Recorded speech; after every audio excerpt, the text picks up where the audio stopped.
It's been a year since Audrey's mother passed away. Audrey was in tears when she discovered that her mother had left her a beautiful anklet, her most cherished gift. She promised to keep it forever. But now, facing financial struggles, she's forced to sell it to make ends meet. At the jeweler's, something unexpected happens. As soon as the appraiser sees the anklet, his whole demeanor shifts. He bombards Audrey with questions about it and seems unusually intrigued. Then, without warning, he snatches the anklet and heads to a back room, leaving Audrey bewildered and stranded as the shop was closed.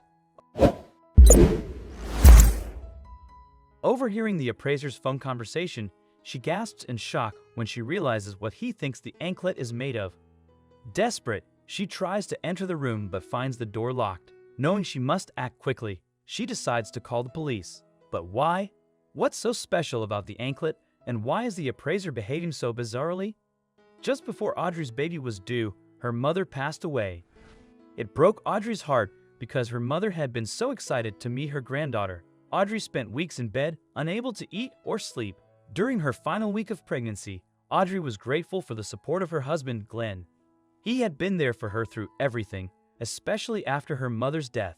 When it was time for the baby to be born, everything went well, and Audrey was home from the hospital within a day. On their way home, Audrey glanced in the rearview mirror and saw their baby sleeping peacefully in her car seat. She was puzzled when she noticed no visitors or packages were expected. Glenn went to the door and saw a man in a suit standing outside. "Can I help you?" he asked through the intercom. "I have something for Miss Hoonberg. It's from her mother." Audrey, who could hear the conversation from the couch, jumped up. She walked toward her husband as fast as she could, who looked at her with worry in return. Audrey stared at the little black box and the letter that lay next to it. "Should I read it?" she asked Glenn. "Of course," Glenn said, clearly surprised by her question. "Why shouldn't you read it?" Audrey shrugged her shoulders, then she grabbed the letter and began to read. "My dear daughter, I'm so sorry. I'm not here to get to know your daughter. I can feel my battle with this awful disease is almost over, and I'm trying my best to hold on long enough. But if I fail, then this letter will reach you through my driver." Audrey put the letter down on the table and opened the box. Inside was a beautiful golden anklet. Audrey gasped as she took it out of the box, and she couldn't hold in her emotions any longer. As soon as her daughter woke up, she put the little anklet on, and since then, she wore it every day. Every time Audrey looked at the little anklet around her daughter's ankle, she smiled. But things weren't always happy. When Ellie was around 6 months old, Glenn lost his job. Life in their household changed as they had to adjust to living with little money. Feeding Ellie was their top priority, even if it meant they went without. Glenn searched for a job every day, and Audrey could see it was affecting his mood and mental health. She decided to take the anklet, which had been in its little box, to the jeweler for appraisal. When Glenn finally came home to take care of Ellie, Audrey hurried to the nearest jewelry store. She asked if an appraiser was available, and soon one arrived and began examining the anklet closely. Audrey waited quietly, hearing only murmurs from the appraiser. After 10 minutes, he looked up and said, "I have good news and bad news." Audrey, desperate for some hope, decided to hear the bad news first. "Bad news first," she said, her heart racing. The appraiser began to speak but was interrupted by a phone call. When he returned, he simply told Audrey, "I'll be right back," and took the anklet with him into the back room. Audrey was left alone, puzzled and anxious. She couldn't leave without the anklet, so she tried to listen in on the conversation, but the door was closed. Eventually, she heard something that made her worry even more. "Can I help you?" a man asked her loudly. Soon after, the door opened and the appraiser appeared. "What are you doing back here?" he asked Audrey irritably. Audrey felt her face turning red. "I have to go," she lied. "So I wanted to ask for my anklet back."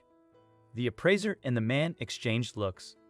"I'm sorry, but that won't be possible," the appraiser said. Audrey's eyes widened in shock. "What? Why?" she asked, looking at both men. "I haven't sold you that anklet yet. It's still mine," she said as she tried to barge through the door. "Please wait inside the store.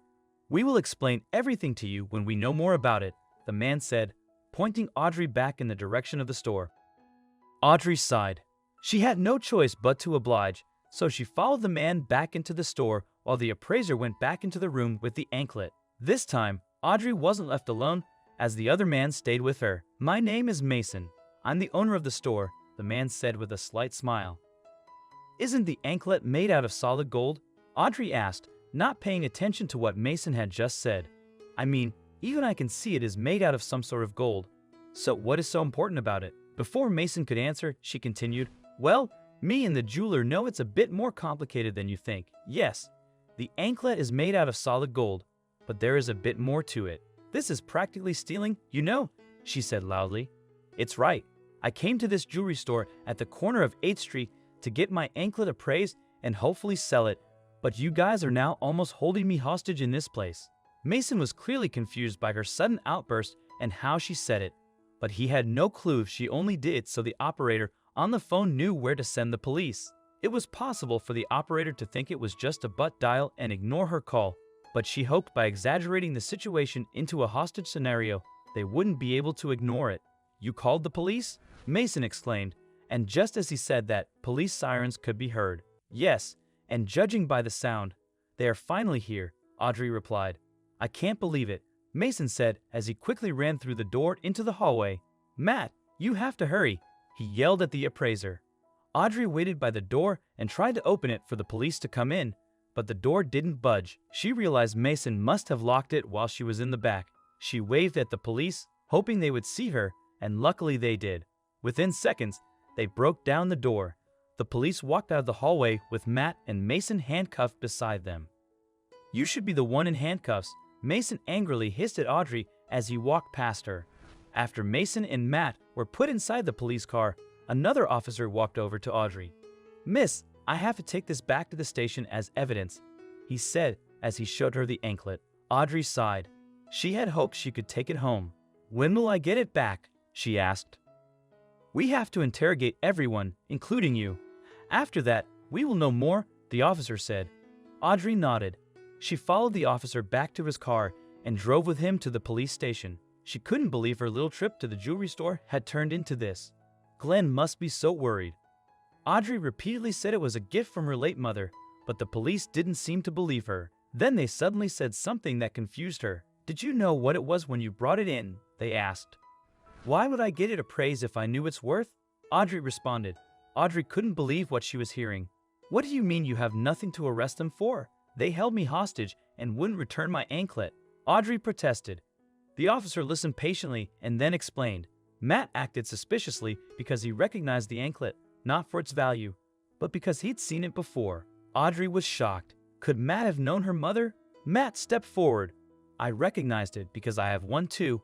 Well, my daughter does. My mother gave me away when I was a baby, and that anklet was all I had left from her."